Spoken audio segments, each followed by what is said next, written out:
It's Tuesday, it's 12:15 and we're live in Westminster. Rishi Sunak launches the Conservative Party Manifesto. The question now is, who is best to turn that foundation into a secure future for you, your family and our country?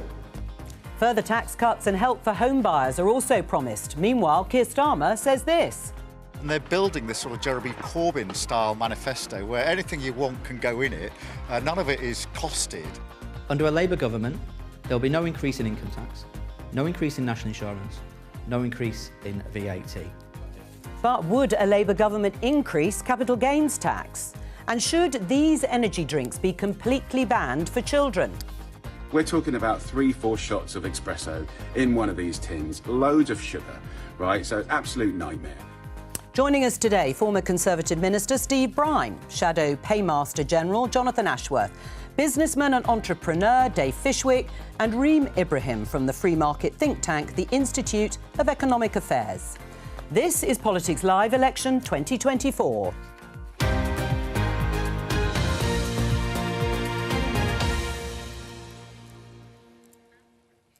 Yes, hello. As we come on air, the Tories are still launching their election manifesto. You can see there the Prime Minister at the lectern.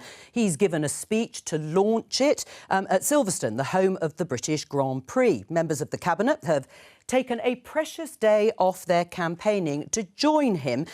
Rishi Sunak still in the driving seat as he presents the party's offer to voters in a bid to move the polls in his direction. They've remained broadly unchanged since the start of the campaign, with Labour 20 or so points ahead. Now, we'll come back to the manifesto in some detail in a few minutes' time. We're going to talk, hopefully, to the Business Minister from there, Kevin Hollinray. But first of all, Steve, just a sort of brief word about the location, the choice of venue of Silverstone, the racetrack. I mean, the metaphors speak for themselves. They write themselves, you know, coming off the tracks, going round and round in circles, getting lapped. Why do you think that was chosen? Or symbolic of a Brad Pitt film that's being done today, which shows that we lead the world in creative industries. Depends on your negative or otherwise mindset. But actually, if you look at the set that he's doing it could be anywhere, couldn't it, really? I mean, we were told it's the Silverstone, but actually it's the same set as anywhere. I'm quite pleased that we got to manifesto time. We haven't got anyone yet talking about sharks and boats, reference to Donald Trump in America, but I don't think it has been intellectually challenging enough, this campaign so far. So the manifestos are a chance to really dive into some detail and some policy and maybe put some scrutiny on the opposition, who are, as you say, 20 points ahead, and they need scrutiny as well as the government. Oh, well, perhaps we can make this programme intellectually challenging enough for you. Always and is, John, Jo. Steve, rise to the challenge. Anyway, before we get into it, let's just show you this in the Daily Telegraph. Labour to ban energy drink sales to under 16s. The Shadow Health Secretary, Wes Streeting, says party would be far more interventionist when it comes to children to protect their health. Reem, what do you make of the plan? I think it's a really awful plan. I do understand the intention. Awful plan. A really awful right. plan. Okay. And look, I do understand the intention behind it. It's sort of this idea that we're going to protect children on the basis that energy drinks are bad for them. Now, there are many other products across on the market that are, of course, bad for young people and bad for children, and indeed bad for all of us. Energy drinks have approximately the same amount of caffeine as coffee. There's no more than that. So are we also going to ban coffee for under 16s? Are we going to ban fruit juice for under 16s? You know, if we're going to apply this logic consistently, that's where we end up. Jonathan? I think it's a really important announcement. And putting children's health first will be a huge priority of a Labour government should we get elected. It's something I'm particularly passionate about, and I'm really pleased to see this announcement today. As you know, for donkey's years, I was the Shadow Health Secretary, and children's health was one of my driving passions, not just childhood obesity, children's dental health, issues around addiction and how that impacts on children. Yeah. I think it's a really important announcement. And on this point about are you going to ban coffee and all that, no, we're not. These drinks, they are targeted at children. My own children are always hassling us as we go around the supermarket to buy these sorts of drinks. We have teachers complaining about the impact these drinks are having on children's concentration. To be fair, the government did announce it. They were going to do it as well. Well, you've just put a thumbs up there, Steve. Yeah, I mean, it's not Labour's policy, it's mine, actually. John was Shadow Health Secretary at the time. I wrote it in the Child Obesity Plan, Part 2 of the Child Obesity Plan, which I wrote when I was Minister in the Department of Health. I mean, look, it's good. We consulted on it, didn't then carry it through into actual policy. Should have. I was unhappy about that at the time, as you well know.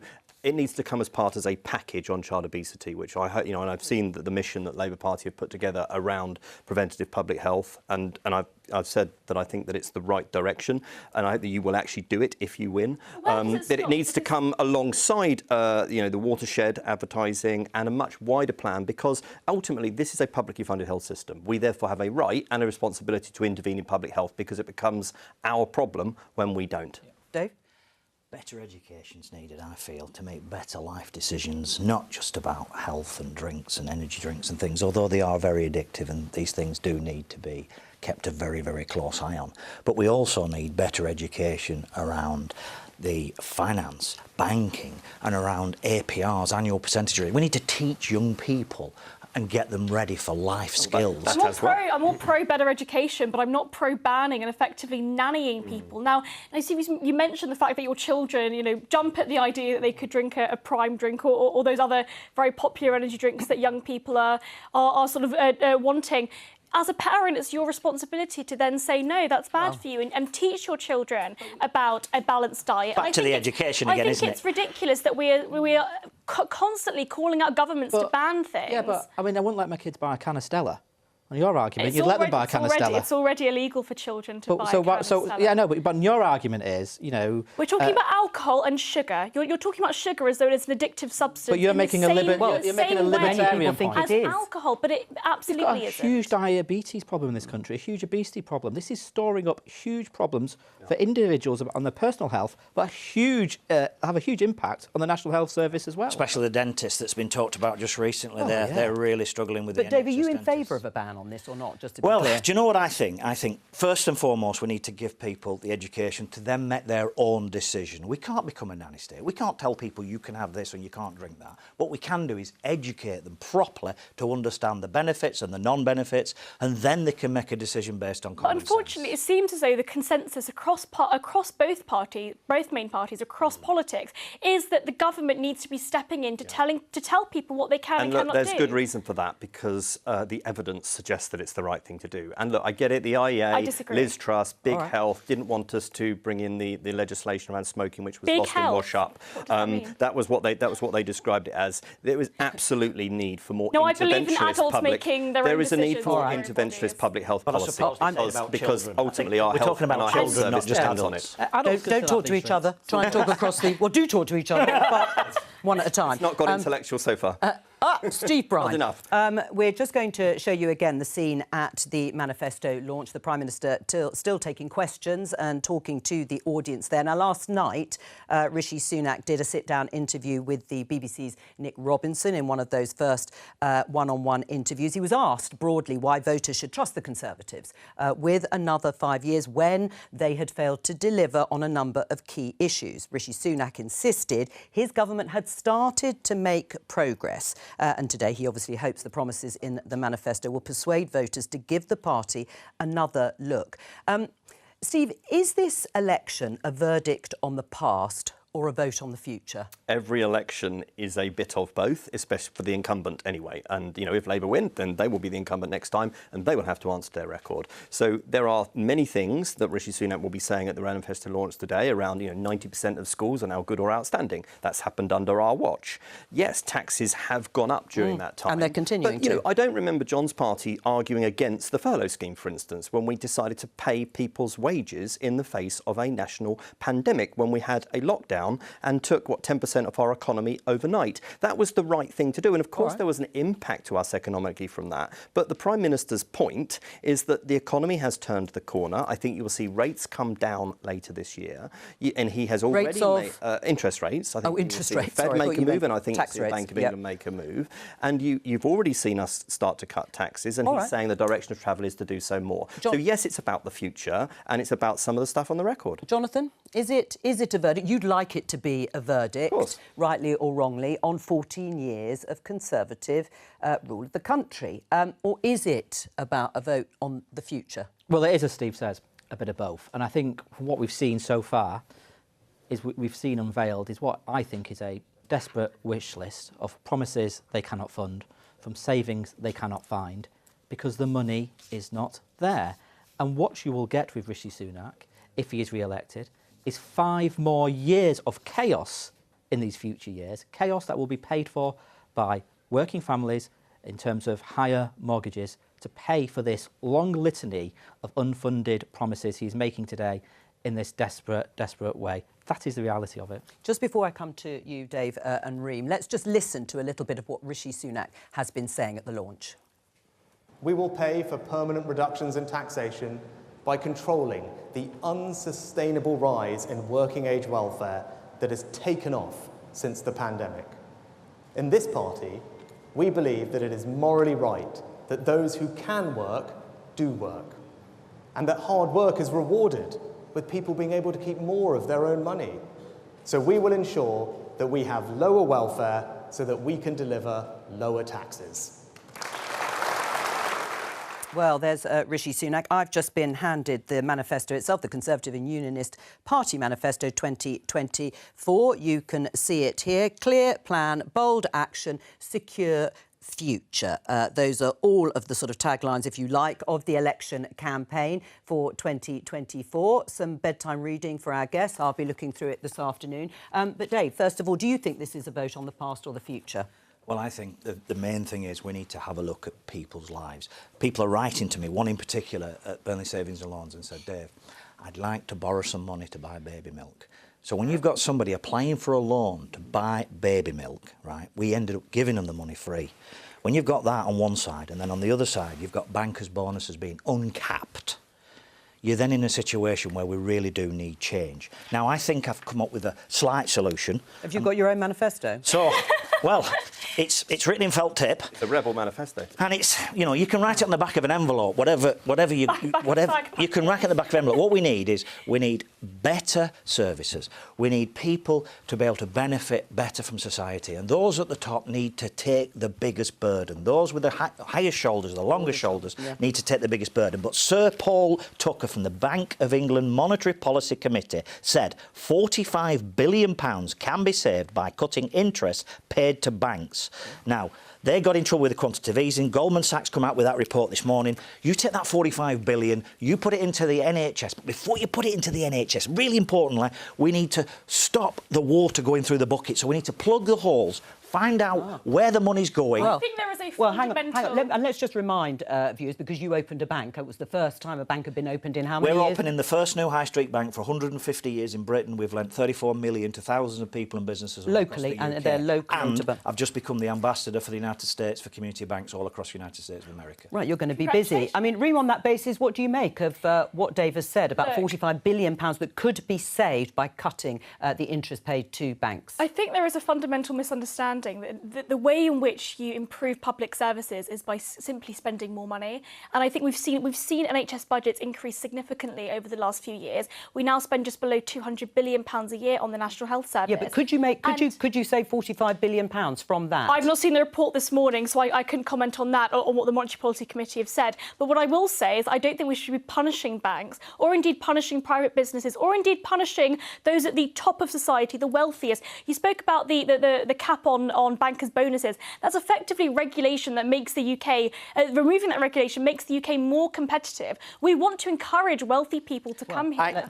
Well, to be honest, I mean, people say to me, well, Dave, if we cut these bankers' bonuses below 20 million, then they're going to leave. But I'd say, let them leave. There's so many people. When you've got on one side... Why do you want wealthy people to leave the United Kingdom? You want us to be living in shacks, effectively. You want us to regress back. Let me answer that, though. I feed 330 children every morning. They wrote to me, did the school headmistress of their little primary school in Colney, Lancashire, asking me, saying, the kids are coming to school hungry. So we've stepped in, we bought all the equipment they need and we pay for the food year by year, and we feed 330 children every morning. So on one side, you've got 330 children coming to school hungry, and on the other side, you're saying to me, we need to pay people 20 million bonuses. What I'm saying is... Capitalism, the free market, businesses make people wealthier. The solution to poverty is better businesses. It's encouraging growth. It's encouraging economic growth and encouraging people to be here. If we start discouraging people from being here, we will see food shortages. We will see housing shortages.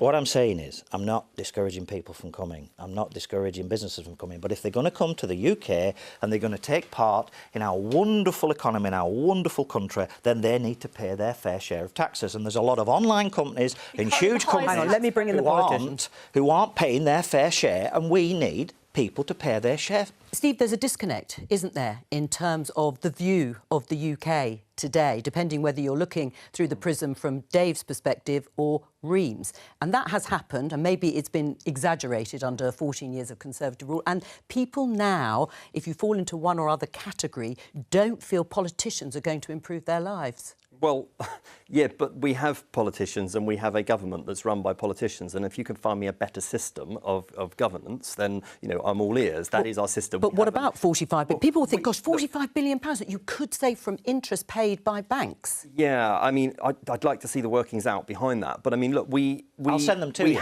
Please do. We have an election, and therefore it is perfectly right that there are opinions on the right and there are opinions on the left, and ultimately it comes down to people making a decision. And you're seeing a manifesto launched today where you're seeing a Prime Minister's talking about stability, talking about security, talking about the economy after an incredibly difficult time. And people have to decide, don't they, ultimately, whether in their heart they feel that Rishi Sunak's the man that they want to take forward with that, or Keir Starmer. And, you know, I am surprised that the polls haven't closed during this campaign so far. I think I said on the BBC on the night the election was called that I thought Keir Starmer was capable of making a mistake, that I thought the polls would close. That can still happen. The reason it hasn't is because there's no lens on Keir Starmer, because my party keep making mistakes, and then that takes the media headlines. Well, I would say there has been a lens on Keir Starmer and the Labour Party, and I hope we are doing that. Later this week, maybe at Manifesto time, there'll be more. Well, there might be more, but we are starting to do it through the campaign with the the material that we've got, yes, in terms of the manifestos being part of that.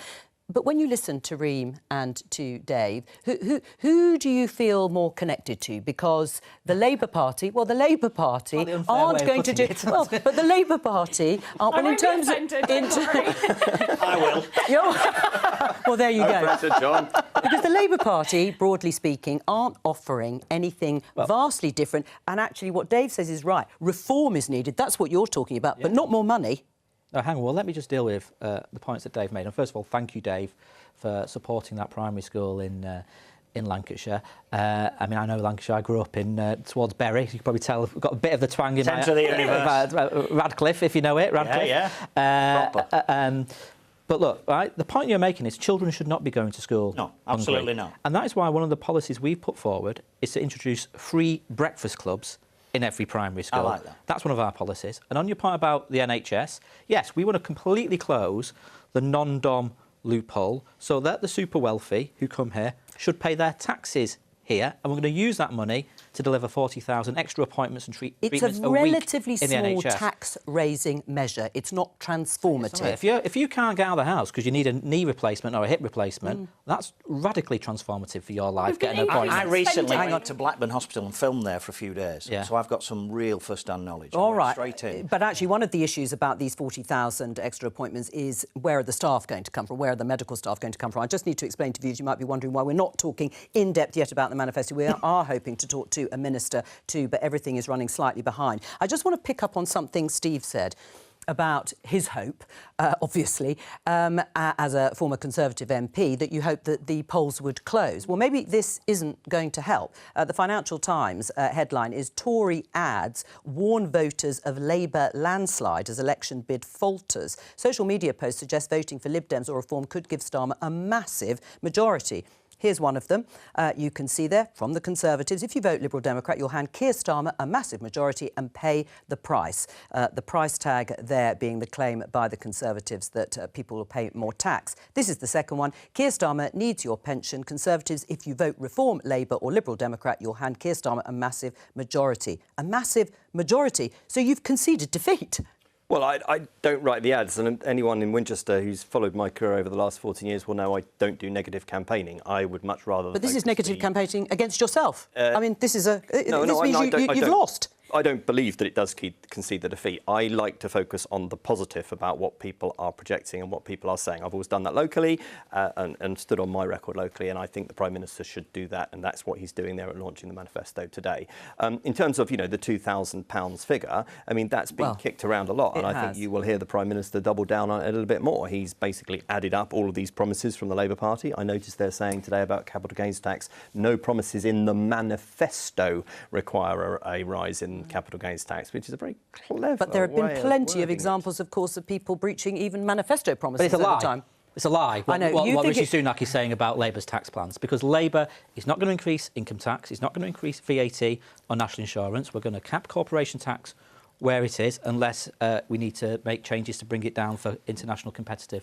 That is clear. That is our position. They are lying about Labour on tax, and the truth is this: every single one of their promises, they cannot fund, they cannot identify the savings. It is a desperate wish list. And in the end, the Prime Minister say there about some of the funding. No, you obviously missed my press conference yesterday, Steve, when I went through every... I'll send you the YouTube clip, where I went through every item of their supposed savings and explained how they're already in the government baseline. They're already funding the current changes to national insurance. These future promises they are making cannot be funded. And this manifesto is the most expensive piece of panic from the Tory party in history. You say that, but Steve has just mentioned the issue of capital gains tax, tax on assets. It's the rates are lower than income tax. You were asked this. We showed it in the headlines. But let's have a look again. You were asked about 4 times, I think, and couldn't rule it out. Let's have a look.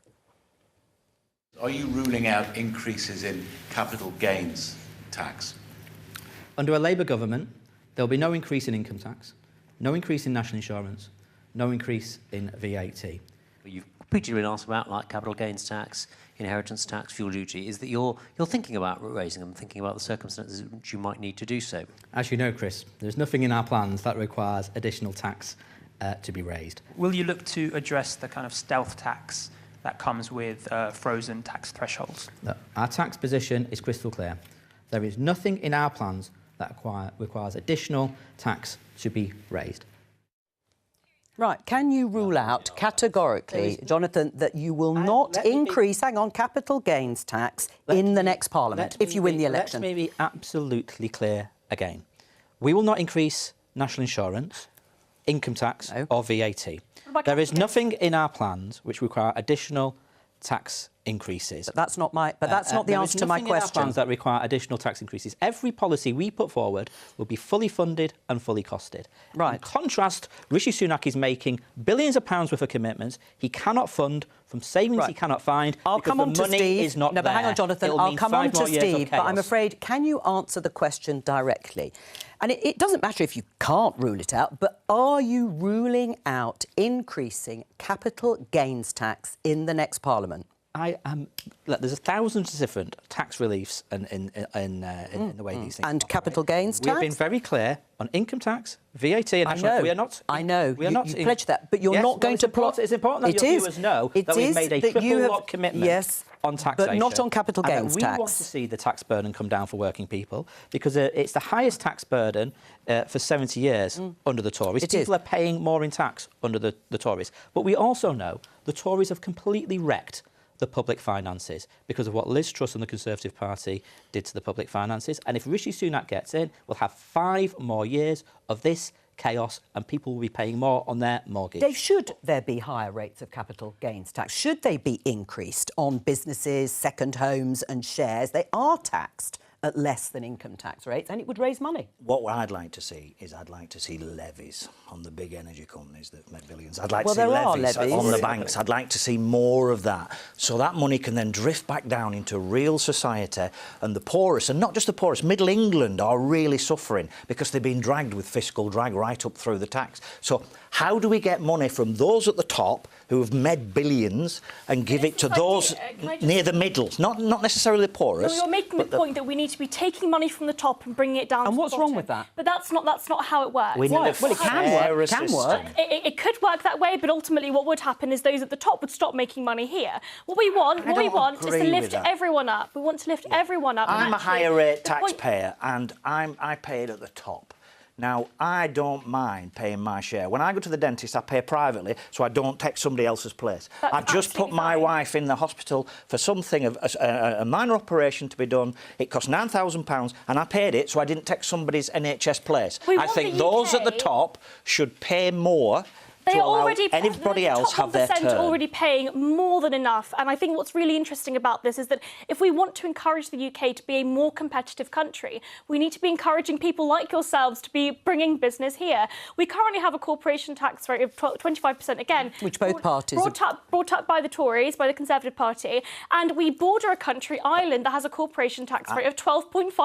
I have 6 we companies, literally border a and the country main that one has of a corporation tax rate that is half ours. Yes, but I have we 6 do businesses, one of which that's in America, which is the biggest I've got. I pay American tax there, and I pay the tax here on the dividends. Right, and the other, if you're looking at comparisons, Reem, there are European countries comparable to ours where there are higher levels of income tax as well, and where growth has been higher at points over the last 14 years. If somebody's put the tax up by 10% to me in America, 20% more, 30% more, I'm not going to pull my money from America. I can't see how anybody would pull the money from Britain. It's part of being the most wonderful country we've got, and people paying their... pull investments, like companies like AstraZeneca pull investment as a result of high taxes. Let me come to the sort of main pledge, if you like, of this manifesto, which is another 2p of national insurance. So we had 2p off, announced in January, I think it was, 2p off in April. Tax on work. And the polls didn't move in either of those events and when they were announced. Why are you flogging a dead horse with trying to do it again? Well, because Rishi Sunak and the Conservative government believe in lower taxes on work. Yeah, but it's not lower taxes because, Steve, we've already established that people have been paying more in tax, that they've been dragged into higher tax rates while the Conservatives have been in power. So cutting 6p off national insurance doesn't mean people are paying lower taxes overall. And I haven't seen that manifesto that you've just been handed. You've got it before me because it's being announced as we're speaking. And I do think that the next government, of whichever colour, needs to address the fiscal drag. No point in saying you're not raising VAT. You're adding it to private school fees. That's a raise in not the headline rate of VAT, but that's increasing they've announced VAT, that, yeah. and you've announced that. So let's not pretend that isn't happening. But look, the richest with the broadest shoulders are already paying significant amounts of tax, and we have a faster growing economy than France, than Germany, than the United States. It's not true to say that this economy is wrecked and that public services are wrecked. They have big challenges for some of the reasons that I outlined But the earlier. waiting lists are hideous, aren't they? And when the industrial action was off the agenda, the waiting list started to go in the right direction, and the longer waits have already been cut down. But look, if you want to go into waiting lists, you know that I've spent quite a bit of time looking at them when I chaired. No, but I'm answering your point about whether the public services are functioning well. If you just take the NHS and on that, part of the public services are functioning well. I've just told you that 90% of schools are good or outstanding, which they weren't when we came to office. There are parts of the health service that are functioning well. Productivity is still not back to it was at pre-pandemic levels, and that has to change. The industrial action is a drag weight on the NHS right now, and I despair at the BMA announcing new strikes just days before the general election. And, you know, I don't know what Keir Starmer's answer is to this. You know, he says get in the room. We've got in the room. There are 9% pay rise on the table, plus another 12% pay rise. On that, if all of your viewers are getting a 12% pay rise today, I'd love to hear from them, because I don't believe that they are. Right, on that, it's a fair offer. Apart from getting round the table, I'll save you that line. What would you do in terms of resolving the strike? No, we're not going to give them 35% because we are responsible with the public finances, unlike the Conservatives. And look, I mean, that's why we haven't given them 35%. I mean, just look at what we've got today. We've got more promises from Rishi Sunak when the money is not there. Funded. And what they're not funded. Which promises are you talking about? All these new tax changes he's splurging out there, and all these new policies he's splurging out there, even though they've been in power for 14 years. And people will be asking themselves, what has become of Rishi Sunak? I mean, he was supposed to be the antidote to the chaos of Liz Truss, and he's morphed into her in a panic, a desperate panic. The most expensive the most expensive manifesto in political history we've got today, and they cannot tell us where a single penny piece is coming from. And your leader's describing it as a Jeremy Corbyn manifesto. That would be the Jeremy Corbyn he tried to make Prime Minister twice. Let's just refer to this because we had it in the headlines. And this is the Labour leader being asked for his reaction to the Conservative manifesto today. Let's just have a listen to what he said. We have been absolutely clear that all our plans are fully costed, fully funded.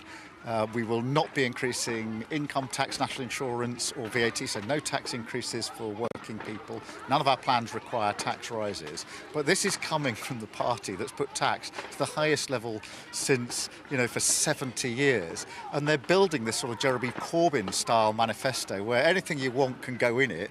None of it is costed. It's a recipe for more of the same. a Jeremy Corbyn-style manifesto. Exactly, because we've got the highest tax burden.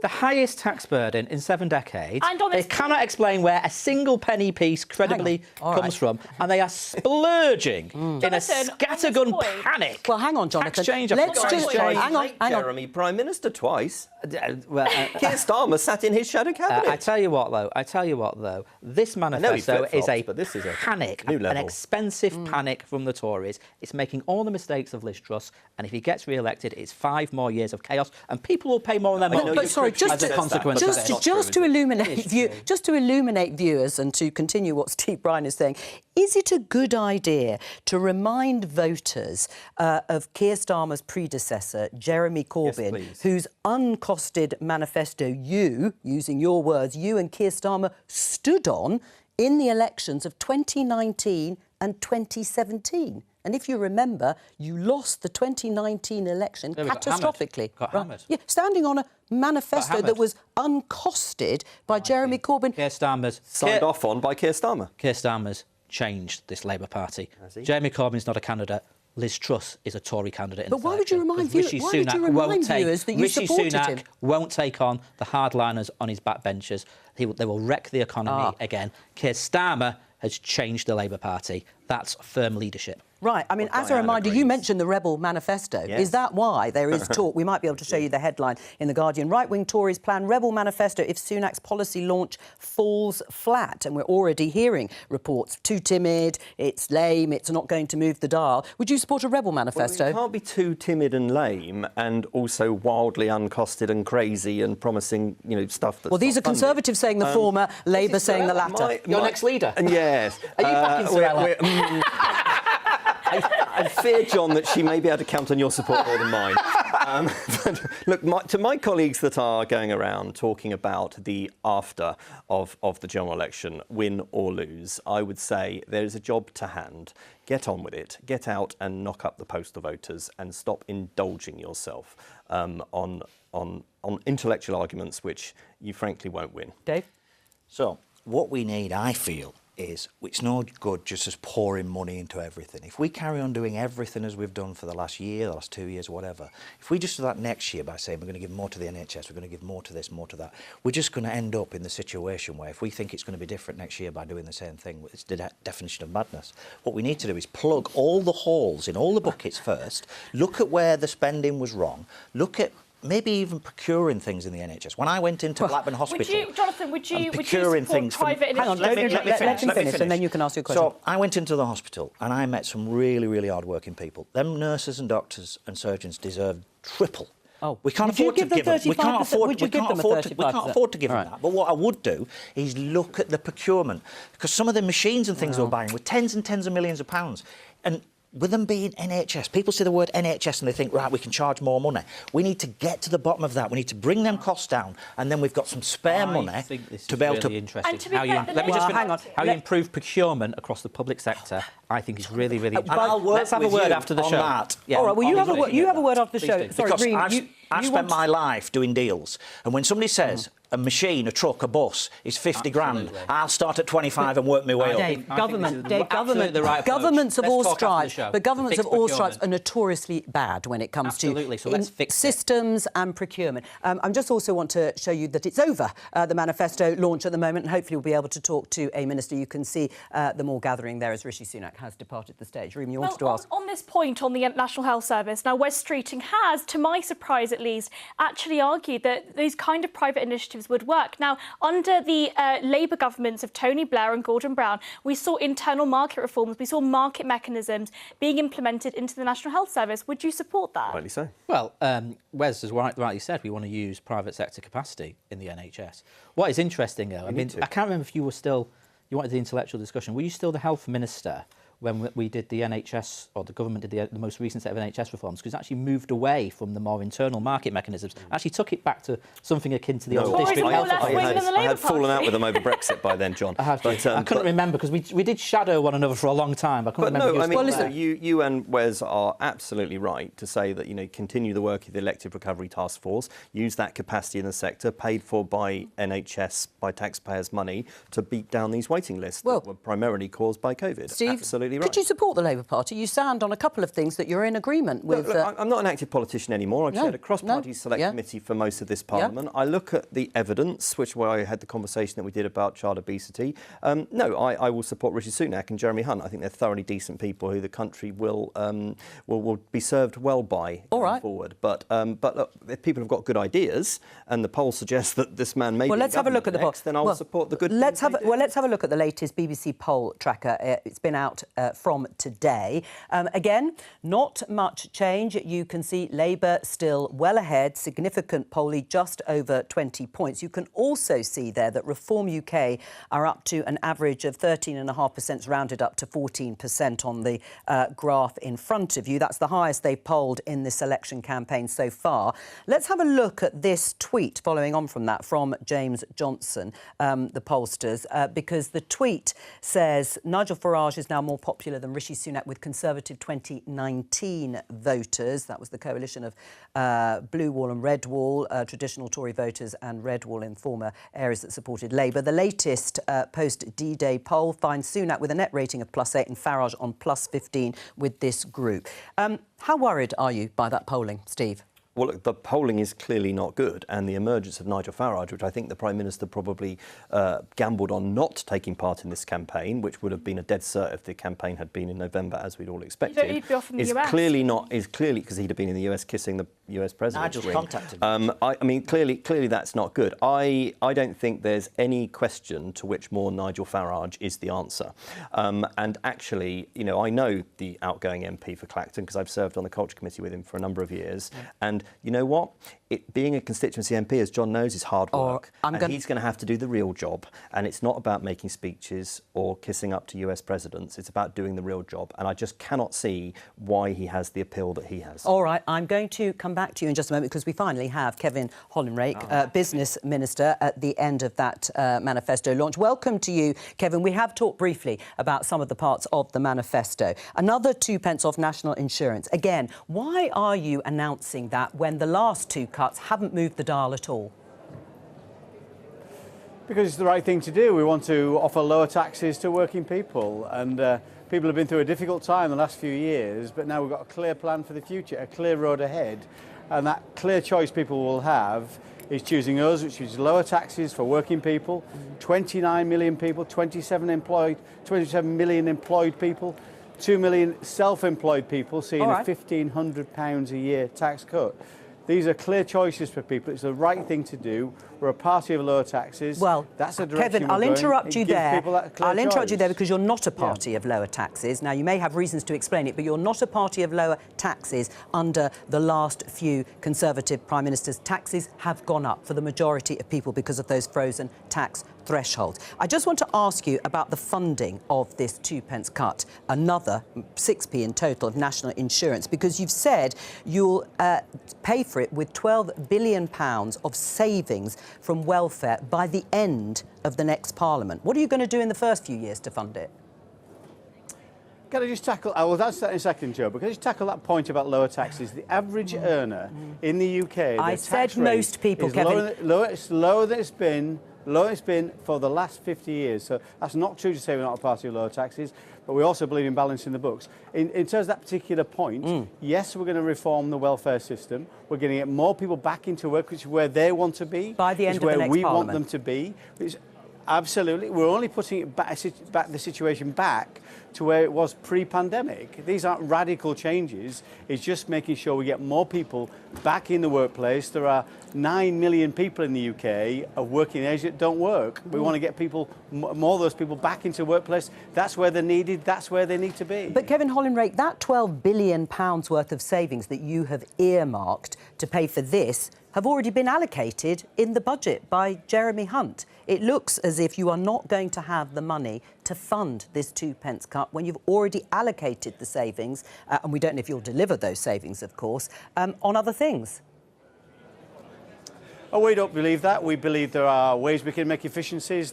In the manifesto, it sets out 36,000 fewer civil servants. We think it's right to make the civil service and the public sector more efficient, more productive. Again, these are just returning to productivity levels pre-pandemic. These are not heroic assumptions. All right. So we think these are deliverable. Well, then let's look at the policies in the round since you've launched this campaign. You've had eye-catching policies on national service, on closing Mickey Mouse degrees, on the pensioner triple lock plus, and now this 2 pence. But all of those policies I've just announced haven't changed the polls. So what's going to change? Well, this isn't about the polls for us. It's about doing the right thing. Well, how are you going to win then if you don't change the polls? These are tax cuts for workers, for employed people. No, I understand that, but that's not my question. 27 million I'm so people. sorry, but that's not my question. What I'm saying is the policies you've already announced have not moved the polls. They've not narrowed with Labour. They're still 21, 22 points ahead of you. So what makes you think this will, a 2 pence cut in national insurance? None of it has so far. Well, it's not, I'll be clear, it's not just a 2p cut on working people. I think that is really important, and I think there is a cumulative impact of this. People have hardly seen those changes yet in their pay packet. They'll see this more and more as time goes on. They'll hear this announcement and see that they'll be £1,350 better off than they would be under a Labour government. The self-employed people, our cabbies, our chippies, our sparkies, our brickies, they'll be £1,500 better off as a result of these changes. 2 million of those. We're also making changes in terms of pensioners, making sure we don't move towards Labour's retirement tax, so we'll never tax the state pension. All these things will resonate with people, and we're just going to keep making the case. But they haven't so far. And people can see the difference between they will see the difference between our tax policies, the lower taxes, and Labour's policies of £2,000 more per household that you'll see under a Conservative Well, of course, government. and that's been challenged and disputed. In fact, Jonathan Ashworth repeated that it's a lie. But we'll leave that just for the moment because we've done it ad infinitum or ad nauseum, whichever way you want to look at it. There was a moment in last night's interview with Rishi Sunak, being interviewed by my colleague Nick Robinson, in where he admitted that under Conservative governments, and under this one too, it's become harder to get on the housing ladder. That is under the Conservative government. Margaret Thatcher's home-owning democracy, it sounds like it's dead. Well, there's no doubt there are problems in the housing market. There's no point in avoiding those particular problems.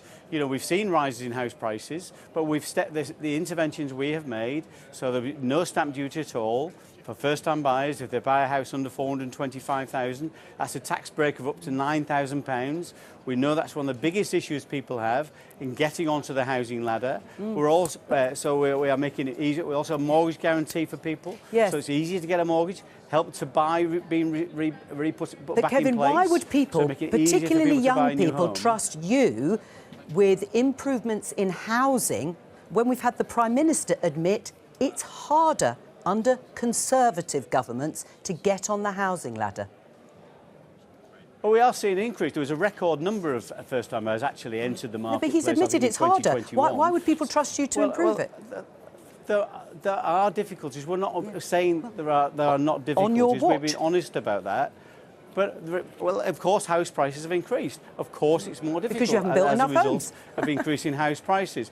But we've built 1 million houses in this Parliament. We're going to build 1.6 million houses in this Parliament without sprawling estates on our greenfield land. All right. But these are all measures for the future, Joe. Stamp duty, mortgage guarantee, making it easier, help to buy, all those things. 1.6 million homes, a record number of affordable homes built last year. There are many successes we've seen under this government. We just know we need to go further. Kevin Hollinrake, thank you very much. Dave, very quickly, what did you make, particularly on the housing?